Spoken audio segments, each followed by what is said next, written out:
Hello everyone, this is Dipen Tilwa, Assistant Professor in Civil Engineering Department at Dr. Subhash Technical Campus from Junagadh.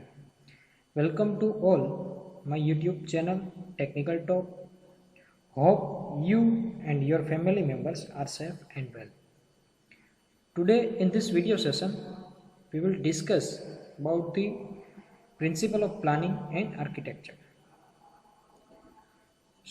हमने पिछले lecture में discuss किया था कि भाई जो भी हमारा प्रिंसिपल ऑफ प्लानिंग है उसके अलग अलग जो भी एलिमेंट्स है उसके बारे में हमने चर्चा की थी। उसमें हमने एक ही देखा था कि एस्पेक्ट के बारे में कि भाई एस्पेक्ट क्या है। उससे पहले हमने देखा था कि भाई लोड बियरिंग स्ट्रक्चर क्या है, फ्रेम स्ट्रक्चर क्या है और कंपोजिट स्ट्रक्चर क्या है। आपको मैंने बताया था कि भाई आपको एक DCT सब्जेक्ट आएगा, उसमें भी आपको ये डिफरेंस है, वहाँ पे भी आप देखोगे कि भाई load bearing and frame structure में डिफरेंस क्या रहता है।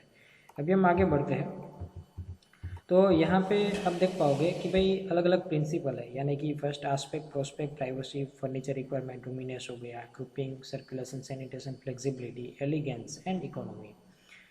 तो अभी वन बाय वन हमने देखे थे कि भाई जो जो हमारे है उसमें एस्पेक्ट क्या काम करता है। तो कि भाई एस्पेक्ट का a room which is receive light and air from the particular direction is said to have the aspect of the direction. यानी कि एस्पेक्ट से हम क्या डिसाइड कर पाएंगे कि भाई जो भी हमारा डायरेक्शन रहेगा किसी एलिमेंट्स का, यानी कि जो भी हमारा स्ट्रक्चर में अलग अलग कंपोनेंट है, यानी कि किचन हो गया, वरांडा है, बेडरूम है, टॉयलेट एंड बाथ है, डाइनिंग रूम है, तो जो भी उसकी डायरेक्शन कौन सी हमको सेट करनी है तो वो हमने देखा था कि भाई कौन सा उसका इन्फ्लुएंस फैक्टर है और रिकमेंडेड एस्पेक्ट कौन सा है, तो उसकी हमने डिस्कशन की थी। तो अभी हम आगे बढ़ते हैं। अभी नेक्स्ट हमारा आ रहा है प्रोस्पेक्ट। तो प्रोस्पेक्ट में क्या है, it is give how a building will look if it is view from outside and placement of opening in the front wall to give aesthetic appearance, and on one other hand should conceal some undesirable views. Door and windows should be so located that pleasant and notable features are revealed and undesirable views concealed। यानी कि ये क्या है कि भाई prospect है वो एक प्रकार का जो भी हमारा आर्किटेक्चर व्यू है उसका जो भी अपीयरेंस है उसको इम्प्रूव करने में वो हमारी प्रोस्पेक्ट हेल्प करता है। किस तरह से, क्योंकि जो भी अनप्लेजेंट या तो अनडिजायरेबल व्यू है उसको हाइड हमको रखना है, तो वहाँ पे हम क्या ऐसा प्रोस्पेक्ट वहाँ पे प्रोवाइड कर देते हैं। ठीक है, आप यहाँ पे पिक्चर में देख पाओगे कि भाई ये जो मैंने प्रोस्पेक्ट प्रोवाइड किए हैं ये कहीं ना कहीं आपने देखे होंगे, ये कोई पैलेस होगा वहाँ पे देखा होगा, सेम एज ये भी आपने वहीं पे ही देखा होगा। तो ये क्या है कि भाई ये प्रोस्पेक्ट का व्यू है, यानी कि यहाँ पे बाय विंडो, ये टाइप ऑफ विंडो का बाय विंडो का एक टाइप है। तो इस तरह की आप एक विंडो या तो फिर एक अनडिजायरेबल व्यू को आप कंसील कर पाओगे। ठीक है, अभी हम आगे बढ़ते हैं। तो यहाँ पे भी आप देख पाओगे कि भाई view is a scene of the outside from the window and door in external walls. It is determined by view as the determine views desired from the certain rooms of house, view of the garden or a nearby hill। यानी कि कोई एक side ऐसी है आपकी जहाँ पे balcony आती है, तो आप बालकनी कहाँ पे प्रोवाइड करोगे कि जहाँ पे एस्थेटिकल लुक आपको दिखने को मिले। ठीक है, अभी मान लो कि कोई एक साइड लेक हो गया, ठीक है, या तो फिर कोई हिल है या तो फिर कोई गार्डन है, तो आप वहीं पे ही बालकनी आप प्रोवाइड करोगे। ठीक है, अभी ऐसा नहीं है कि भाई गार्डन यहाँ पे है और बालकनी यहाँ पे आप पीछे प्रोवाइड करोगे, ऐसा नहीं होगा। तो आपको ये जो भी लुक दिख रहा है उसका बेनिफिट यही प्रोस्पेक्ट में लेना है। ठीक है, तो अभी आगे बढ़ते हैं। तो हमारा थर्ड नंबर पे यहाँ पे आता है प्राइवेसी। तो प्राइवेसी में क्या है, प्राइवेसी दो टाइप की होगी यहाँ पे, एक्सटर्नल प्राइवेसी होगी और एक इंटरनल प्राइवेसी होगी। तो privacy can be of site, bath and WC, sound, confidential discussion, study room, both site and sound यानी कि bedroom. It broadly classify into the two categories, either the internal privacy or external privacy। So here given the figure of a three figure is यहाँ पे आप देख पाओगे कि भाई expose area यहाँ पे बहुत ज़्यादा एक्सपोज एरिया रहते हैं। कब, तो कि जब हम बीच में यानी कि इंटरमीडिएट पोर्शन में डोर हम प्रोवाइड करते हैं तब यहाँ पे मोस्ट ऑफ एरिया है वो हमारा हाइड नहीं हो पाता है। अभी मान लो कि भाई थोड़ा कॉर्नर में, ठीक है, अभी फुल कॉर्नर में नहीं, यानी कि थोड़ा कॉर्नर में अगर प्रोवाइड करते हैं तो एरिया ऑफ प्राइवेसी हमको मिलती है, लेकिन यहाँ भी कुछ एरिया है वो एक्सपोज रहता है हमारा। फिर अभी थर्ड कंडीशन में आते हैं। तो थर्ड कंडीशन में कुछ ऐसा है कि अभी आप कॉर्नर पे डोर प्रोवाइड करो, ठीक है, तो अभी वो जो एरिया है, ठीक है, वो एक्सपोज एरिया कम है, यानी कि जो एरिया ऑफ प्राइवेसी हो वो यहाँ पे बढ़ जाएगा। तो ये एक तो बेनिफिट है कि भाई privacy each and every element पे यहाँ पे एक ज़रूरी चीज़ हो गई, ठीक है। अभी बिना प्राइवेसी के हम कुछ भी कोई भी एलिमेंट यहाँ पे प्रोवाइड नहीं कर पाएगी, यानी कि हमको वो प्लानिंग करते वक्त ही हमको ध्यान में रखना है कि privacy each and every element में मेंटेन हो। अभी आगे बढ़ते हैं, फर्नीचर रिक्वायरमेंट। अभी यहाँ पे कुछ एक फिगर दिखाया गया है कि उसमें अलग अलग यहाँ पे सोफ़ा है, यहाँ पे बेड है, किचन का कुछ अरेंजमेंट यहाँ पे दिखाया गया है, सैनिटरी कुछ यहाँ पे प्रोवाइड की गई है। तो furniture requirement, planner should be know how much space is needed by each function. Room size can be completed on the basis of permanent furniture to be used, और second है its dimensions and arrangement clearance for circulation। अभी furniture वो दो type की हमारी needs रहेगी, basis रहेगा कि भाई एक तो कोई ऐसा फर्नीचर होगा कि परमानेंट उसकी रिक्वायरमेंट है, और दूसरा ऐसा होगा कि भाई क्लियर सर्कुलेशन, यानी कि उसका डायमेंशन हमको ध्यान में रखना होगा कि भाई ऐसा ना हो जाए कि वो फर्नीचर की वजह से हमारी जो भी स्पेस है वो कंजेस्टेड हो जाए, ठीक है। तो वो ये दोनों चीज़ आपको ध्यान में रखनी है, तो इस हिसाब से कुछ यहाँ पे प्रोवाइड करना है फर्नीचर रिक्वायरमेंट। अभी आगे बढ़ते हैं तो रूमिनेस आता है। तो फर्स्ट तो यहाँ पे ये समझना है कि भाई रूमिनेस बोलते किसको है। कई ऐसी चीज़ है प्लानिंग में जिसको हम रूमिनेस बोल सकेंगे। तो यहाँ पे भी एक प्लानिंग बताया गया है with furniture arrangement. It is feeling created after the room is well furnished with all the permanent furniture as spacious and well planned, makes use of a room with minimum possible dimensions। यहाँ पे एक चीज़ दी गई है कि maximum use of room with minimum possible dimension. Rectangular room gives better outlook compare to square room of same floor area. यानी कि जो भी हमारा रेक्टेंगुलर, आप देखोगे फील्ड में भी कि भाई जो भी प्लान रहेगा ना वो पर्टिकुलर रेक्टेंगुलर प्लान ही आप देख पाओगे, यानी कि फील्ड में जो भी है वो मोस्ट ऑफ प्लान रेक्टेंगुलर रहता है। क्यों? क्योंकि अभी rectangular room gives the better outlook देता है, ठीक है, compare to square room. Same floor area हो गया, लेकिन स्क्वायर में क्या लगेगा कि एक टाइप का डब्बा की तरह वो उसमें लगेगा कि भाई ये इसमें कुछ प्लानिंग नहीं हुआ, ऐसा लगेगा। वहाँ पे रूमिनेस आप बेटर फील नहीं कर पाओगे। फिर लेंथ और ब्रेथ का जो रेशियो है वो भी हमको ध्यान में रखना है कि भाई वो जो रेशियो है उसका रीडिंग है वो 1.2 से लेकर 1.5 के बिटवीन आना चाहिए, वो डिज़ायरेबल है। तो ये एक तो चीज़ हमको रूमिनेस में ध्यान में रखनी है कि भाई अभी जो भी हमारी फर्नीचर रिक्वायरमेंट हो गई, रूम का जो भी नीड्स है वो कंप्लीट हो गया है, तो उसका जो भी डायमेंशन है वो स्क्वायर नहीं होना चाहिए। यानी कि पूरा प्लान, रूम अगर स्क्वायर हो तो चलेगा, लेकिन पूरा प्लान है वो किस तरह पे होना चाहिए, तो कि पूरा रेक्टेंगुलर फॉर्म में होना चाहिए। When it is exceed 2, it create the tunnel like feeling। ठीक है, अभी मान लो कि ये रेशियो एल और बी का रेशियो हमने लिया, वो मान लो कि ग्रेटर देन 2 हो गया, तो आपको टनल की तरह लगेगा। ठीक है, अभी वही लंबा लंबा लंबा चौड़ा कोई प्लान हुआ तो इस हिसाब से आपको टनल टाइप की फीलिंग उसमें आएगी। Similar height also place important role. Room should have all proportionals dimension. Light colours create effect of more space, light and dark color for different wall of same room will reduce effect of less width and more length। ठीक है, अभी क्या है कि भाई light colours create more effect of more space. ठीक है, अभी light and dark colour for different wall, अलग अलग वॉल में अलग अलग लाइट एंड डार्क आप कलर यूज करते हो of same room will reduce the effect of less with and more length. अभी अलग अलग कलर कई वॉल में प्रोवाइड किया, अभी 4 वॉल है, ऊपर का सीलिंग अलग है, तो उसमें अलग अलग कलर आप देते हो, प्रोवाइड करते हो, तो उसका जो लेंथ विड्थ होता है उसकी इफेक्ट आपको पता नहीं चलता है। ठीक है, अभी सेमी कलर दिया है तो आपको पता चल जाए कि भाई ये पोर्शन लंबा है, ये शॉर्ट है, ये लॉन्ग है, ये शॉर्ट है, आपको थोड़ा ऐसा फीलिंग होगा वहाँ पे। तो ये एक बात हो गई। फिर 6 नंबर पे हमारा आएगा ग्रुपिंग। यहाँ पे मोस्ट इंपॉर्टेंट है grouping. It is arrangement of a different room with reference to their function. It improve comfort, privacy and convenience and minimise the circulation. ठीक है, यहाँ पे क्या है कि भाई ग्रुपिंग में हमको एक चीज़ ये ध्यान में रखनी है कि भाई जो भी हमारा एलिमेंट है, यानी कि एलिमेंट में कौन कौन आएगा प्लानिंग में, तो कि बेडरूम, किचन, डाइनिंग स्पेस, फिर उसके बाद हमारा ड्राइंग हॉल, फिर बाथ एंड WC, फिर हमारी स्टेयरकेस, वरांडा।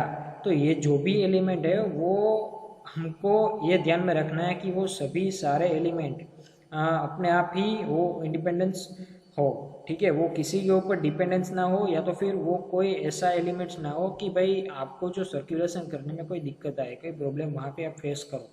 यानी कि मान लो कि मैं एक एग्जांपल आपकी तरह आप समझाता हूँ कि भाई मान लो कि कोई बेडरूम है, तो बेडरूम में हमें ड्राइंग रूम में है, अभी बेडरूम में जाना है, तो ऐसा ना हो कि भाई किचन से होके डाइनिंग स्पेस से होके हम बेडरूम में जा पाए। वो सीधा सेंट्रली किसी भी कोने में जाने के लिए वो प्लान ऐसा ग्रुपिंग होना चाहिए, वो ईच एंड एवरी एलिमेंट ऐसे ग्रुपिंग होने चाहिए कि अपने आप वो कंफर्ट और प्राइवेसी और कन्वीनियंस वो दे पाए।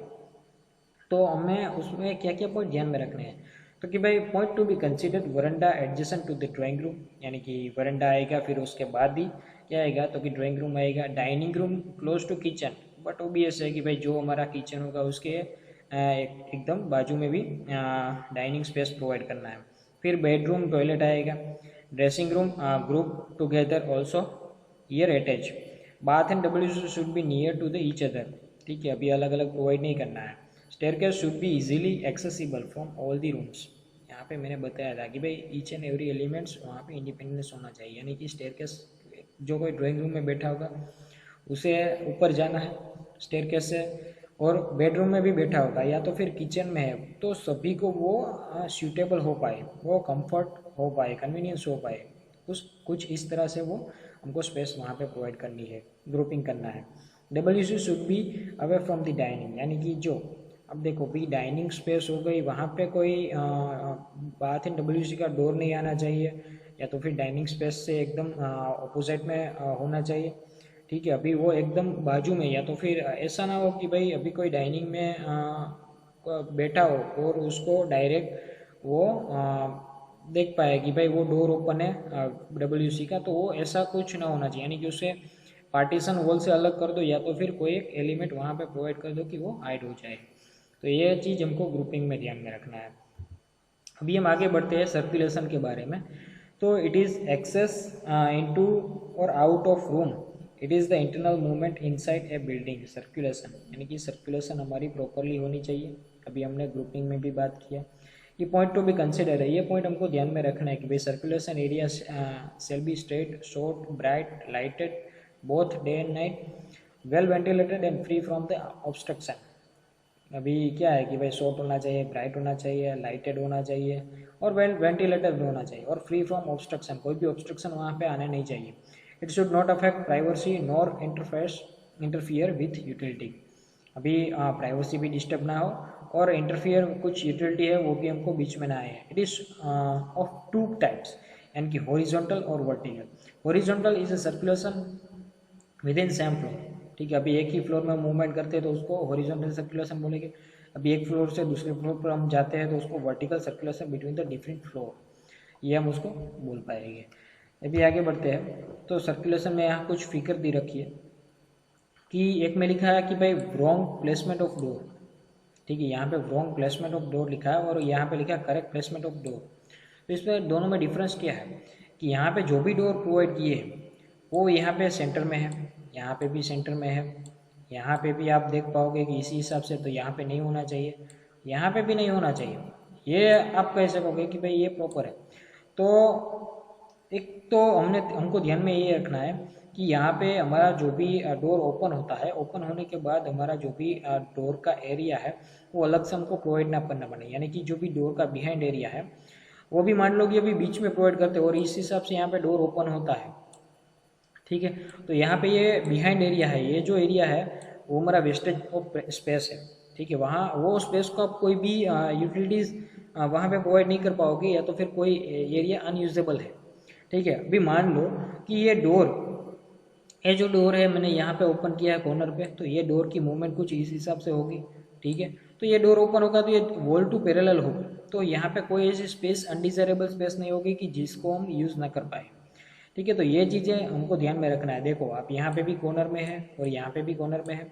यहाँ पे मान लो कि बाथ एंड डब्ल्यू का डोर आता है तो इसके बाजू में हम प्रोवाइड नहीं कर पाएंगे, ठीक है। अभी ग्रुपिंग का प्रश्न आता है तो यहाँ पे पैरेलल टू वॉल यहाँ पे रखना है डोर, यानी कि डोर की मूवमेंट कुछ इस हिसाब से आप रख पाओगे, ठीक है। अभी ऐसे ओपन होता है तो वो वॉल टू पैरेलल हो जाएगी, तो हम कह पाएंगे कि भाई ये जो फिगर है वो correct to placement of door है और ये रॉन्ग प्लेसमेंट ऑफ डोर है, ठीक है।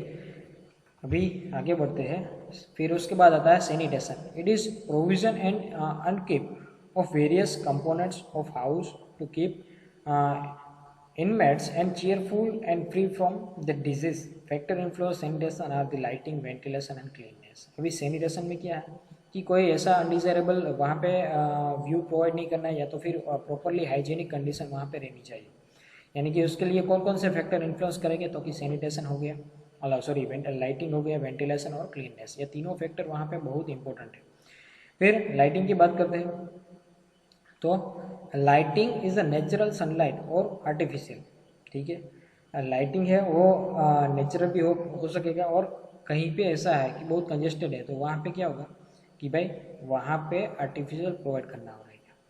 Intensity of the natural light is affected by the pollutants like smoke, dust, gases and clouds, ठीक है। अभी इंटेंसिटी ऑफ नेचुरल लाइट है वो कौन कौन से उसके फैक्टर अफेक्ट है, और पोल्यूटेंट्स तो कि भाई स्मोक है, फिर डर्ट हो गई, dust, gases and clouds. Minimum window area हम 1/7 फ्लोर एरिया ले सकेंगे हॉट ह्यूमिड क्लाइमेट कंडीशन में, और मिनिमम विंडो एरिया की बात करें 1/10 for the dry climate condition के लिए।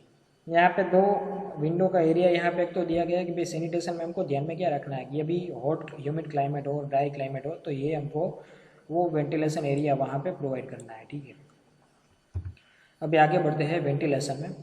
तो वेंटिलेशन में क्या है कि a system of a supply or removing air by the natural or mechanical means to or from any enclose space to create and maintain the comfortable condition, यानी कि कोई भी ईच एंड एवरी एलिमेंट वहाँ पे comfortable होना चाहिए, यानी कि कोई ऐसा एलिमेंट ना हो कि भाई वहाँ पे वो एकदम कंजेस्टेड हो, या तो फिर वो अपने आप ही वो इंडिपेंडेंस होना चाहिए।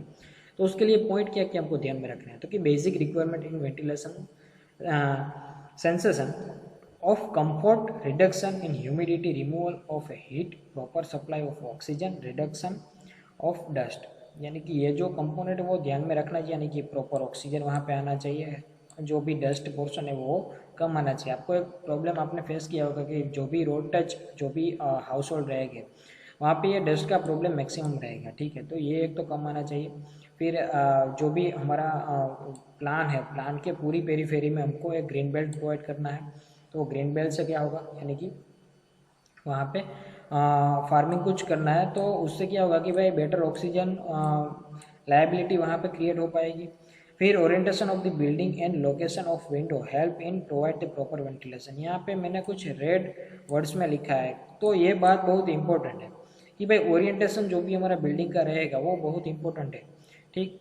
तो उसके हिसाब से क्या होगा कि भाई विंडो और जो प्रॉपर वेंटिलेशन है वो हमको अच्छी तरह से प्रोवाइड करना है कि भाई जहाँ पे वो एयर सर्कुलेशन प्रॉपर हो गए, ठीक है। अभी उसके बाद आएगा वेंटिलेशन में, तो यहाँ पे आपको फिगर दिखाई गई है कि भाई यहाँ पे एक तो नेचुरल और आर्टिफिशियल रहेगा। तो नेचुरल में suitable for the houses and flats achieve by the designing window and ventilators opposite to each other, ठीक है। नेचुरल में क्या है कि भाई अभी opposite to each other provide करेंगे तो एक विंडो में से एयर पास होगी और दूसरे में आउट होगी, तो एयर सर्कुलेशन प्रॉपर वहाँ पे मेंटेन होगा। अभी वहीं कहीं पे नहीं है तो वहाँ पे आर्टिफिशियल प्रोवाइड करने पड़ेगा। यहाँ पे आप फिगर एक देख पाओगे कि भाई ये मैकेनिज्म थ्रू यहाँ पे एयर सर्कुलेशन की प्रोसीजर यहाँ पे हो रही है, ठीक है। यहाँ पे पाइप मैकेनिज्म प्रोवाइड किया है, ये पाइप मैकेनिज्म थ्रू यहाँ पे विंडो की एयर सर्कुलेशन की प्रोसीजर यहाँ पे हो रही है। तो कई जगह आर्टिफिशियल भी प्रोवाइड हमको करना रहेगा। फिर उसके बाद आता है क्लीननेस। तो हाइजीनिक कंडीशन प्रोवाइड करने के लिए यहाँ पे क्लीननेस बहुत इंपॉर्टेंट है create a health problem, make surfaces dull, floors shall be smooth, impervious, non absorbing, uniformली sloping। ठीक है, अभी एक तो जो भी डस्ट का प्रॉब्लम है वो उनको एक तो सोल्व रखना है।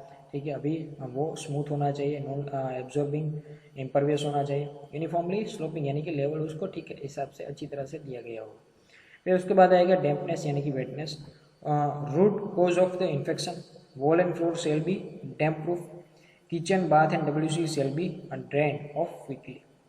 ठीक है, अभी कोई ऐसा पोर्शन नहीं होना चाहिए कि भाई फ्लोर का हो गया या तो फिर वॉल का कि वहाँ पे वो पानी जमा हो और वहाँ पे एक वेटनेस क्रिएट हो। ठीक है, वहाँ पे वेटनेस होगी तो यहाँ पे आपको इस तरह की कुछ फिगर यहाँ पे दिखाई देगी कि भाई मानसून एरिया आता है तो वहाँ पे हम वाटर प्रूफिंग करते हैं फ्लोरिंग में। ठीक है, अभी RCC स्लैब में हम वाटर प्रूफिंग करते हैं, तो वाटर प्रूफिंग किस हिसाब से करना की ज़रूरत होगी, तो कि भाई जो भी हमारा ये डैम्पनेस वहाँ पे पानी अगर मान लो कि वहाँ पे जमा रहेगा तो ये एक प्रॉब्लम यहाँ पे फेस करेंगे, तो ये एक तो नहीं होना चाहिए। फिर आएगा flexibility, A room which is the plan for one function B use for other if so required, यानी कि फ्लेक्सिबिलिटी यानी कि अभी मान लो कि यहाँ पे दो एक फिगर दिखाई गई है, एक फिगर में यहाँ पे फुल फर्नीचर है और दूसरे में यहाँ पे स्पेस यहाँ पे आपको ज़्यादा दिखाई दे रही है, यहाँ पे स्पेस है और यहाँ पे भी आपको स्पेस पूरी दिखाई दे रही है और यहाँ पे कम दिखाई दे रही है, तो इसमें क्या है कि फ्लेक्सिबिलिटी ज़्यादा है, इसमें फ्लेक्सिबिलिटी ज़्यादा है ये फिगर में और ये फिगर में फ्लेक्सिबिलिटी कम है। ठीक है, it is as with which a room designated for a particular activity can accommodate more load temporarily or may supplement activity of another room, as drawing room use guest bedroom kitchen as additional dining room etc। अभी मान लो कि भाई kitchen है तो kitchen को हम additional dining room वहाँ पे प्रोवाइड कर सकेंगे। अभी ड्राइंग रूम हो गया तो वहाँ पे गेस्ट रूम प्रोवाइड कर सकेंगे या तो फिर गेस्ट के लिए कोई बेडरूम की पॉसिबिलिटी वहाँ पर हो पाएगी। ठीक है, तो ये फ्लेक्सिबिलिटी हो गई। ठीक है, अभी फ्लेक्सिबिलिटी में क्या आएगा कि भाई अभी जो वो स्पेस है वहाँ पे फ्लेक्सिबल होनी चाहिए कि भाई अभी कोई भी चीज़ वहाँ पे एक्चुअल में जो है वो हटा के कोई दूसरा चीज़ वहाँ पे प्रोवाइड करना हो तो उसकी फ्लेक्सिबिलिटी वहाँ पे होनी चाहिए रूम में।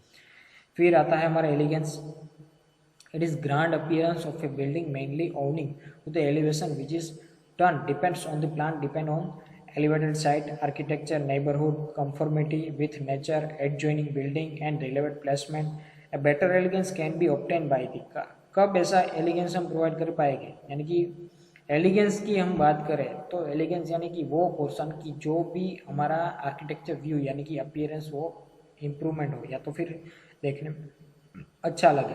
ठीक है, उसको हम एलिगेंस बोलेंगे। तो कौन कौन सी ऐसी बातें हैं, तो superior building materials for facing like paint, glass, timber, polish, stone, granite, marble, mosaic tiles etcetera वो हम प्रोवाइड करने से हमारा क्या होगा कि भाई जो भी उसका एलिगेंस व्यू है वो इम्प्रूव हो पाएगा।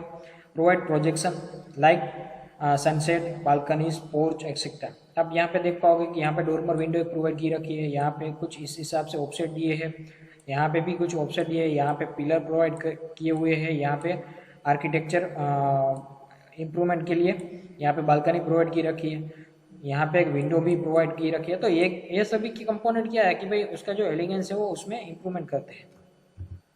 फिर उसके बाद आएगा इकोनॉमी, तो ईच एंड एवरी कंस्ट्रक्शन और एलिमेंट्स में यहाँ पे इकोनॉमी तो बहुत इंपॉर्टेंट है। Building should have the minimum floor area with maximum utilities.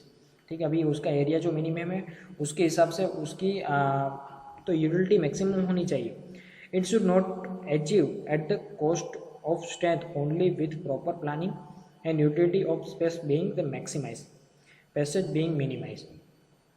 ठीक है, यहाँ पे क्या है कि भाई हमको अचीव करना है मैक्सिमम स्पेस, यहाँ पे हमको अचीव करना है। ठीक है, अभी हमारे पास फ्लोर एरिया मिनिमम है तो वो ऐसा कुछ हमको वहाँ पे प्रोवाइड करना है कि एक टाइप का फ्लेक्सिबल की हमने आगे बात की थी कि भाई फ्लेक्सिबल यानी कि क्या कि अभी मान लो कि वो ड्राइंग रूम है, अगर मान लो कि गेस्ट वहाँ पे बढ़ गए तो हम क्या करेंगे कि भाई drawing room as a bedroom हम कंसिडर कर सकते हैं। अभी मान लो कि डाइनिंग स्पेस है उसमें अभी बहुत कम हो रही है तो अभी वो जो किचन का जो भी बचा हुआ एरिया है उसको भी हम डाइनिंग स्पेस से ले पाएंगे। तो वो इकोनॉमी में एक तो आएगा कि भाई economy can be achieve by the simple elevation simple होना चाहिए, providing small portion for the balconies and lobbies, उसके लिए एरिया बहुत ज़्यादा नहीं रखना है, यानी कि बालकनी का ऐसा एरिया ना हो, ओटीएस का एरिया ऐसा ना हो कि वो एक रूम की तरह लगे, यानी कि एक बेडरूम की तरह लगे। Reducing no of steps of a stair, ठीक है। अभी जो भी स्टेयर का जो स्टेप्स है उसमें वो लैंडिंग स्पेस कम रखना है, ठीक है। यहाँ पे आप देख पाओगे कि ये लैंडिंग स्पेस है, तो ये लैंडिंग स्पेस बहुत कम रखना है, यानी कि वो स्ट्रेट, यानी कि स्टेप भी कम हो, इसी हिसाब से हमको स्ट्रेट डिज़ाइन करनी है। Standardization of size of a various component and materials, ठीक है। अभी कुछ इसका स्टैंडर्ड होगा, वही मटेरियल हमको वहाँ पे और कंपोनेंट वहीं पे यूज़ करना है। तो ये सारे जो आप पॉइंट ध्यान में रखोगे तो हमारी इकोनॉमी यहाँ पे मेंटेन हो पाएगी। अभी आता है बिल्डिंग का ओरिएंटेशन।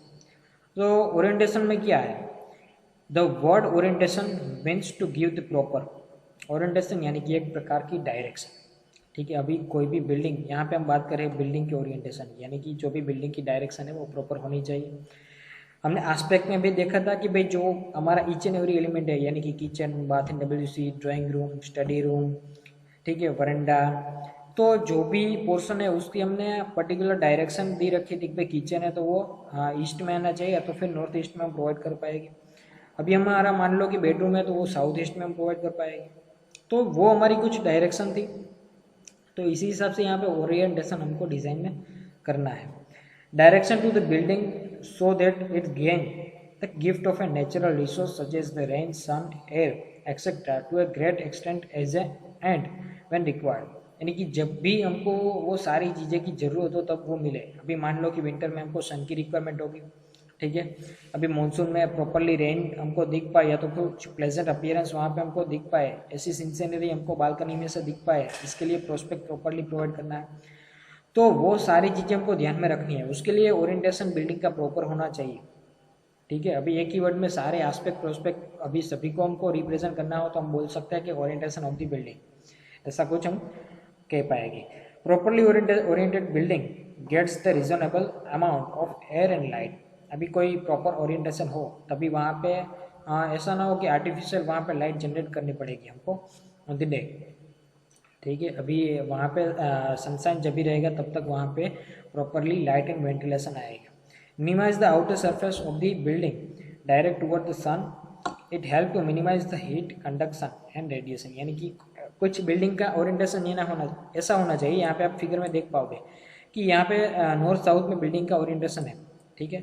तो ये बिल्डिंग का लॉन्ग पोर्शन है जो है वो क्या है कि भाई यहाँ पे जो सन के जो भी रेज यहाँ पे आते हैं तो वो ऐसा मैक्सिमम पोर्शन रहेगा कि वो सन के रेज को यहाँ पे एब्जॉर्ब करेगा। तो ये क्या होगा कि भाई जब तक सन यहाँ से इस डायरेक्शन में आता है तब तक ये बिल्डिंग पूरा का पूरा ऐसा लॉन्ग पोर्शन रहेगा कि वो हीट को एब्जॉर्ब करेगा। तो एक तो गलत बात हो गई, तो ऐसा है तो ओरिएंटेशन हमको कभी नहीं प्रोवाइड करना है, ये नॉट डिजायरेबल है। अभी ओरिएंटेशन बेटर ऑफ वे हमको प्रोवाइड करना हो तो अभी ऐसा होना चाहिए कि भाई शॉर्ट ऑफ वॉल है, जो भी शॉर्ट ऑफ वॉल है बिल्डिंग की वो ईस्ट और वेस्ट डायरेक्शन में आना चाहिए, ठीक है। अभी बिल्डिंग का जो भी लॉन्ग पोर्शन हो वो नॉर्थ साउथ डायरेक्शन में आना चाहिए। अभी आप यहाँ पे देख पाओगे कि ये जो लॉन्ग पोर्शन है वो क्या कहाँ पे हमने प्रोवाइड करके रखा है, तो कि नॉर्थ साउथ में प्रोवाइड किया हुआ है। अभी जो भी है उसका शॉर्ट पोर्शन है तो हमने ईस्ट टू वेस्ट प्रोवाइड किया है। तो वो क्या होगा कि जो भी यहाँ पे सनलाइट होगी उसका जो भी रेडिएशन आएगा वो जो शॉर्ट वॉल है वो एब्जॉर्ब करेगी, यानी कि वो जो पूरा उसका मूवमेंट है सन का पूरा मूवमेंट है उसमें वो शॉर्ट वॉल ही ऐसी होगी कि वो एब्जॉर्ब कर पाएगी सन के रेडिएशन। तो बिल्डिंग का मैक्सिमम इनर पोर्शन ऐसा होगा कि वो कूलिंग इफेक्ट आपको प्रोवाइड करेगा। तो ये बेटर ओरिएंटेशन ऑफ दी वे है, ठीक है। तो थैंक यू फ्रेंड्स, आज का जो सेशन है वो यहाँ पे हम एंड करते हैं। तो जो भी हमने डिस्कस किया उसमें कहीं पे भी आपको दिक्कत हो तो हमारा सैटरडे को डिस्कशन सेशन रहेगा, तो वहीं पे हम डाउट सॉल्विंग करेंगे। तो एक बार आपको सभी को रिक्वेस्ट है कि ये वीडियो अच्छी तरह से एक बार देखें, या तो फिर अभी समझ में नहीं आता है तो 2 बार देखें।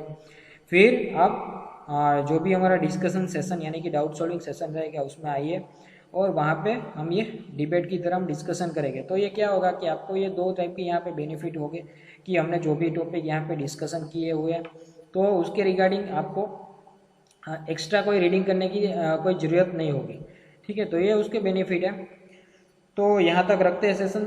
Thank you friends. अगर जो आपको वीडियो ये अच्छा लगा हो तो शेयर करें, सब्सक्राइब करें और लाइक करें। Thank you friends.